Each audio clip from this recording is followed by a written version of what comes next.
नमस्कार साथियों, स्वागत है आप सभी का ब्रिज एकेडमी में।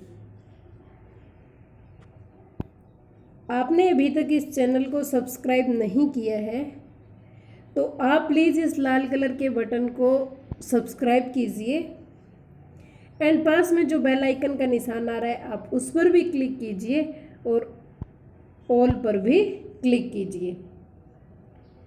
हमारी वीडियो आपको कैसी लगती है? आपको हमारी वीडियो उपयोगी लगती है, अच्छी लगती है एंड हेल्पफुल लगती है तो आप उसे लाइक करें एंड लाइक करने के बाद आप उसे शेयर करना बिल्कुल भी न भूलें। कमेंट करके मुझे बताएं कि आपको मेरी वीडियो है वो कैसी लगी है। हमारा एक चैनल है टेलीग्राम चैनल, आप उस चैनल को ज्वाइन कीजिए। उसका जो लिंक है वो डिस्क्रिप्शन बॉक्स में दिया हुआ है, आप वहाँ जाकर उसे ज्वाइन कर लीजिए ताकि सारे नोट्स आपको वहाँ मिल जाएंगे। आज तक की जितनी भी वीडियो है उन सब के नोट्स टेलीग्राम चैनल पर प्रोवाइड करवाए जाते हैं। तो प्लीज़ दोस्तों शेयर करें, लाइक करें एंड टेलीग्राम चैनल है उसे ज्वाइन करें। तो आइए दोस्तों हम स्टार्ट करते हैं आज का करंट अफेयर एंड आज का स्टेट में आज हम करने वाले हैं गुजरात। तो दोस्तों गुजरात की अगर बात की जाए तो गुजरात की जो सीमाएं हैं वो राजस्थान के साथ लगती है, मध्य प्रदेश के साथ लगती है और महाराष्ट्र के साथ लगती है। कटी फटी जो तटीय रेखा है ये अरब सागर के साथ भी साझा करता है और अपनी अंतर्राष्ट्रीय सीमा ये पाकिस्तान से भी साझा करता है। राजधानी की अगर हम बात करें तो गुजरात की राजधानी है गांधीनगर। सीएम की अगर बात करें तो सीएम है विजय रूपानी। राज्यपाल की बात करें तो राज्यपाल है यहाँ के आचार्य देवव्रत। गुजरात के अंदर जिलों की अगर बात की जाए तो वो है 33, लोकसभा सीट है 26 और राज्यसभा सीट है 11। दोस्तों विधानसभा सीटें यहाँ पर 182 है। गुजरात राज्य के रूप में अस्तित्व में कब आया तो ये 1 मई 1960 को राज्य के रूप में अस्तित्व में आया था। अब हम बात करते हैं यहाँ के राज्य पशु की। तो राज्य पशु है एशियाई शेर। आपको पता ही है गिर जो राष्ट्रीय उद्यान है वो एशियाई शेरों के लिए प्रसिद्ध है, तो यहाँ का राज्य पशु भी क्या है? एशियाई शेर है। राज्य पक्षी की बात करें तो ग्रेटर फ्लेमिंगो। राज्य फूल की अगर बात करें तो गेंदा और राज्य पेड़ है यहाँ का बरगद। दोस्तों गुजरात में पर्वत है अरावली पर्वत। अब हम उच्च न्यायालय की अगर बात करें तो गुजरात का जो उच्च न्यायालय है वो है अहमदाबाद के अंदर और अहमदाबाद में उच्च न्यायालय के मुख्य न्यायाधीश है वो है विक्रमनाथ। क्षेत्रफल की दृष्टि से गुजरात को देखा जाए तो पूरे भारत के अंदर 5वां स्थान है और जनसंख्या की दृष्टि से 9वां स्थान अपना रखता है। अब हम बात करते हैं दोस्तों राष्ट्रीय उद्यान की।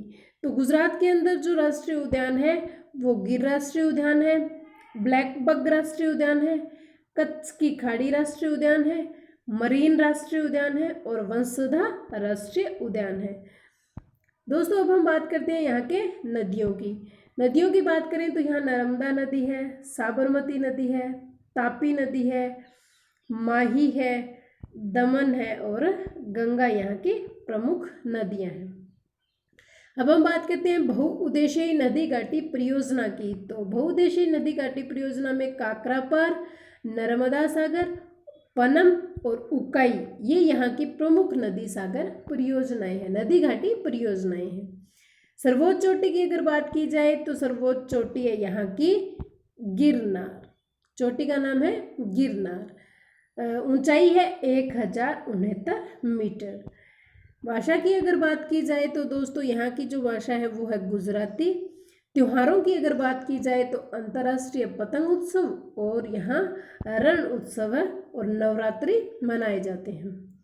नृत्यों की अगर बात करें तो नृत्य है यहाँ का गरबा, गोपरास, जूडो और डांडिया। अब हम बात करते हैं जीआई टैग वस्तुओं की। तो पटोला साड़ी है उसे जीआई टैग मिला हुआ है, गिर केसर आम उसे जीआई टैग मिला हुआ है, कच्छ शाल उसे भी जीआई टैग मिला हुआ है। दोस्तों गुजरात के अंदर कुछ सिंधु घाटी सभ्यता के स्थल है, उन स्थलों के नाम है लोथल, सुरकोदड़ा और धौलावीरा।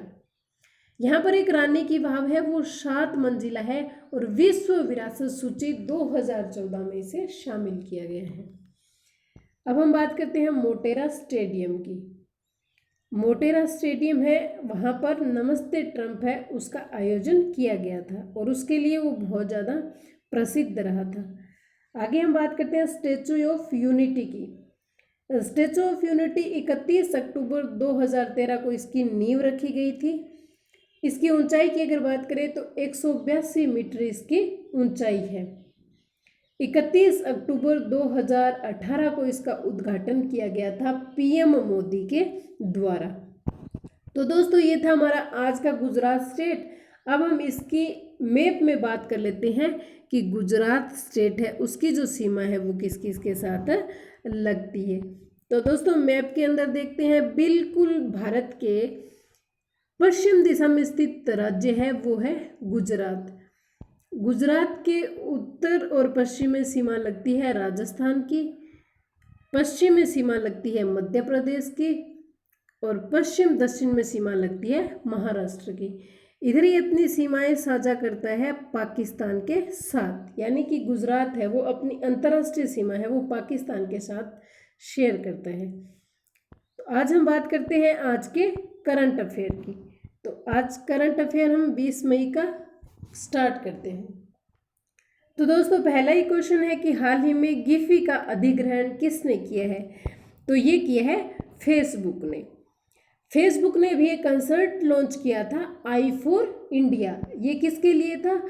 जो भी कोविड-19 के मरीज हैं उन्हें ट्रैक करने के लिए आई फॉर इंडिया लॉन्च किया गया था। अभी फेसबुक ने अपनी एक न्यू डिजिटल करेंसी लॉन्च की थी, उसका नाम है लिब्रा। अगले क्वेश्चन की हम बात करते हैं कि हाल ही में 11वीं हॉकी इंडिया सीनियर राष्ट्रीय महिला चैंपियनशिप की मेजबानी कौन सा राज्य करेगा? बात की जा रही है 11वीं हॉकी इंडिया सीनियर राष्ट्रीय महिला चैंपियनशिप की, तो उसकी मेजबानी करेगा उत्तर प्रदेश। तो दोस्तों महिला चैंपियनशिप की मेजबानी है वो उत्तर प्रदेश करेगा। तो इसके साथ साथ हम देख लेते हैं कि पुरुषों की जो पुरुष चैंपियनशिप है 11वीं हॉकी इंडिया सीनियर राष्ट्रीय पुरुष चैंपियनशिप, उसकी मेजबानी है वो महाराष्ट्र करेगा। अगला क्वेश्चन है कि हाल ही में किसने भारत बांग्लादेश ऑनलाइन सम्मेलन का आयोजन किया है? तो वो आयोजन किया है एसोचैम ने। अब हम बात कर लेते हैं एसोचैम के फुल फॉर्म की। तो दोस्तों इसकी फुल फॉर्म है the associated chamber of commerce and industries of India. ये एसोचैम की फुल फॉर्म है।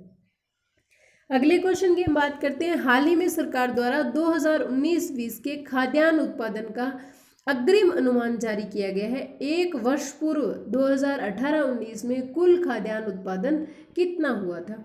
हम दोनों की बात कर लेते हैं। 2018-19 के अंदर रहा था 285.21 मिलियन टन और 2019 और 20 में रहेगा 295.67 मिलियन टन। अगले क्वेश्चन की हम बात करते हैं, हाल ही में दामोदर घाटी कमान क्षेत्र के विकास हेतु AIIB के साथ समझौता हुआ है। निम्न में से कौन सा राज्य इसके विकास से लाभान्वित होगा? तो सबसे पहले हम बात कर लेते हैं कि कौन सा राज्य लाभान्वित होगा, तो वो राज्य है पश्चिम बंगाल। दोस्तों इसके साथ समझौता हुआ है AIIB के साथ दामोदर घाटी कमान क्षेत्र के विकास हेतु। टोटल कितने रुपए का समझौता हुआ है? $413 मिलियन खर्च किए जाएंगे। $413 मिलियन में कौन कौन सहयोगी है? $145 मिलियन है वो खर्चा देगी AIIB। $145 मिलियन है वो खर्चा देगा IBRD और $123 मिलियन का खर्च है वो पश्चिम बंगाल देगी। यानी जो राज्य लाभान्वित होगा पश्चिम बंगाल, $123 मिलियन का खर्चा पश्चिम बंगाल उठाएगा। अब हम बात कर लेते हैं दामोदर नदी घाटी परियोजना की। तो ये भारत की पहली नदी घाटी परियोजना थी, उद्घाटन किया गया था 1948 के अंदर।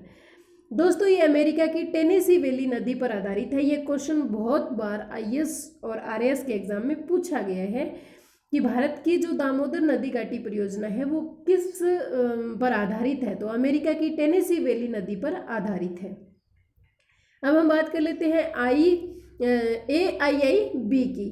तो दोस्तों ये सेटअप हुआ था AIIB 2016 के अंदर, और इसका हेड क्वार्टर है वो है बीजिंग के अंदर, और इसके प्रमुख है अब जिन लुकिन। अगले क्वेश्चन की हम बात करते हैं। तो हाल ही में भारत सरकार द्वारा कितने परिव्यय के साथ डिफेंस टेस्टिंग इंफ्रास्ट्रक्चर स्कीम शुरू करने को मंजूरी दी गई है? तो वो व्यय है 400 करोड़ रुपए। दोस्तों डिफेंस टेस्टिंग इंफ्रास्ट्रक्चर स्कीम है वो 400 करोड़ की एक योजना है। लक्ष्य रखा गया है कि रक्षा व अंतरिक्ष प्रौद्योगिकी व विनिर्माण हेतु आत्मनिर्भर बनाना। इसे 5 वर्ष तक संचालित किया जाएगा, और यह जो योजना, यह जो स्कीम है वो PP मोड पर आधारित है। इसमें 75% सरकार साथ देगी और 25% का साथ है वो निजी क्षेत्र की कंपनियां देगी।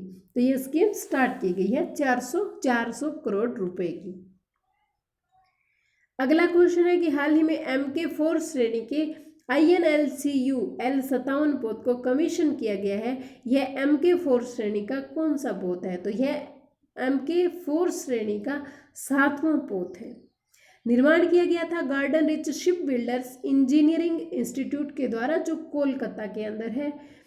15 मई 2020 को पोर्ट ब्लेयर में इसका जलावतरण किया गया है। दोस्तों अगले क्वेश्चन की बात करते हैं। हाल ही में किस नदी पर निर्मित किया जा रहा बांध दियामेर भाषा सुर्खियों में है? तो सबसे पहले बात करते हैं, ये सिंधु नदी पर बनाया जा रहा है। ये चीन और पाकिस्तान की सहायता से निर्मित किया जा रहा है। चीन इसमें 70% हिस्सा है और पाकिस्तान का 30% हिस्सा है। चीन की पावर चाइना कंपनी से निर्मित कर रही है।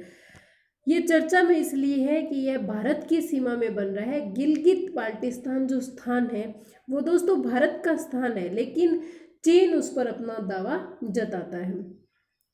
तो ये चीन और पाकिस्तान की सहायता से बनाया जा रहा है और भारत की सीमा में बन रहा है, इसलिए यह अभी काफ़ी चर्चा में बना हुआ है।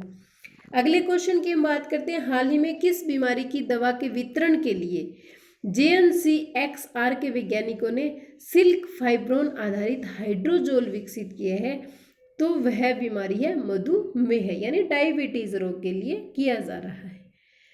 अगला क्वेश्चन है कि हाल ही में पूर्व ओलंपियन अशोक दीवान को वंदे भारत मिशन के तहत अमेरिका से भारत लाया गया है। अशोक दीवान है वो किस खेल से संबंधित है? तो दोस्तों बात करते हैं अशोक दीवान की। ये हॉकी के खिलाड़ी है। मेजर ध्यानचंद पुरस्कार से 2002 के अंदर इन्हें सम्मानित किया गया है। वंदे भारत मिशन से इन्हें अमेरिका से भारत लाया गया है। वंदे भारत मिशन है वो 7 मई से भारत सरकार के द्वारा, यानी वायु जो सेवा है उसके द्वारा स्टार्ट किया गया है। 12 देशों के 14,800 व्यक्तियों को इसके तहत लाया जाएगा, और दोस्तों लाया जाएगा वायु मार्ग से। तो ये था हमारा आज का करंट अफेयर। आज का स्टेट हमने किया गुजरात। कल हमने आपसे एक क्वेश्चन पूछा था, ग्लोबल एनर्जी ट्रांजिशन रैंकिंग में भारत की कौन सी रैंक है? तो 4 व्यक्तियों ने हमें उसका सही आंसर दिया। उन चारों के नाम है, number 1 Suman Punia Lalpura, number 2 Shubham Bishnoi Ridmal sir, number 3 जो आंसर दिया था वो दिया था उत्तम सिंह रामगढ़िया, और नंबर 4 जो आंसर दिया था वो दिया था रवीना सूरतगढ़। तो दोस्तों आप भी कोशिश कीजिए, ट्राई कीजिए, और क्वेश्चन का सही या गलत उत्तर दे। आप कोशिश जरूर करें, क्वेश्चन का रिप्लाई ज़रूर करें, उससे हमारी तैयारी को मजबूती मिलती है। अगर हमारा वो क्वेश्चन गलत हुआ तो हमें वो लंबे समय तक याद रहेगा। तो इसी के साथ मैं आज का क्वेश्चन आपके लिए छोड़ देती हूँ। आप उसका आंसर हमें कमेंट बॉक्स में दीजिए। जो भी पहले 5 लोग उसका सही आंसर बताएंगे उनका नाम हम कल की वीडियो में लेंगे। आज के लिए आपका क्वेश्चन है कि भारतीय पुरातत्व सर्वेक्षण के नए अध्यक्ष कौन बने हैं? ऑप्शन है आपके लिए A फॉर वी विद्यावती, B फॉर बुक ई विद्यावती, C विद्या कुमार, या D है विद्यादेव सुधाकर। क्वेश्चन का आंसर दोस्तों आपको बताना है कमेंट करके, और हम आपका नाम कल की वीडियो में लेंगे। तो प्लीज़ ट्राई जरूर करें, कोशिश करने वालों की कभी हार नहीं होती है। तो ये था हमारा आज का करंट अफेयर। आपको अच्छा लगा हो तो प्लीज़ इसे अपने दोस्तों के साथ शेयर करना बिल्कुल ना भूलें। एंड कमेंट करके हमें ज़रूर बताएं कि हम आपको ये वीडियो कैसा लगा। धन्यवाद। जय भारत।